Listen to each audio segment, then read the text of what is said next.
السلام علیکم ورحمۃ اللہ وبرکاتہ۔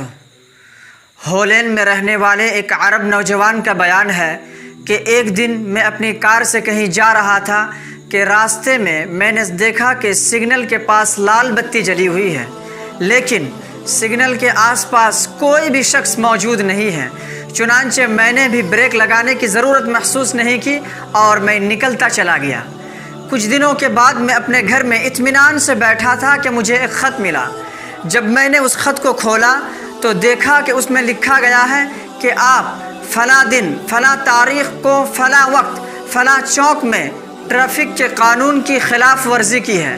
چنانچہ آپ پر یہ جرمانہ عائد کیا جا رہا ہے، آپ اس جرمانے کو ادا کر دیں۔ اور نیچے ٹریفک کے قانون کے متعلق کچھ سوال مجھ سے پوچھے گئے تھے، اور بالکل اخیر میں یہ لکھا گیا ہے کہ اگر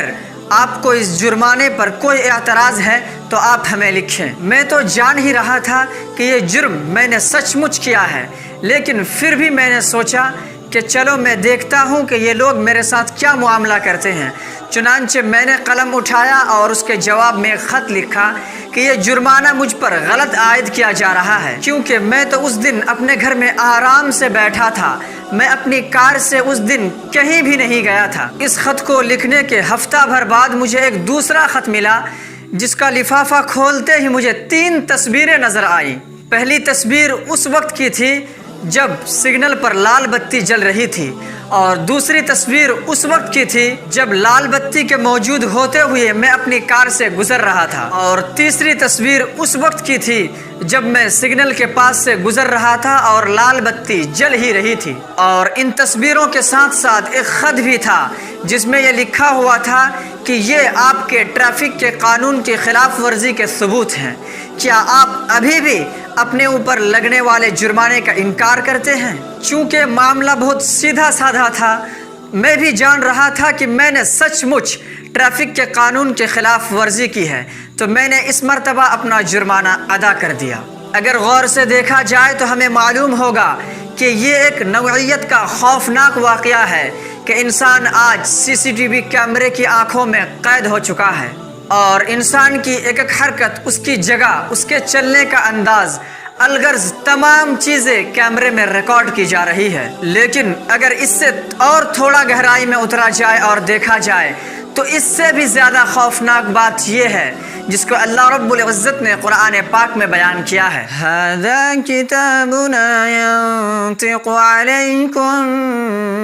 بِالْحَقِّ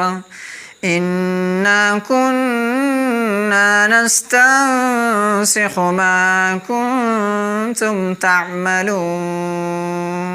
یہ ہماری کتاب ہے جو تمہیں سچ سچ بتا رہی ہے۔ ہم تمہارے ایک ایک کام کو فرشتوں سے لکھوایا کرتے تھے۔ ہم ذرا دوبارہ اس آیت پر غور کریں کہ اللہ کہہ رہے ہیں کہ ہم تمہارے ایک ایک کام کو لکھوا رہے ہیں، ہم تمہارے ایک ایک کام کو کاپی کر رہے ہیں، ہم تمہارے ایک ایک کام کے فوٹو بنا رہے ہیں۔ جب انسان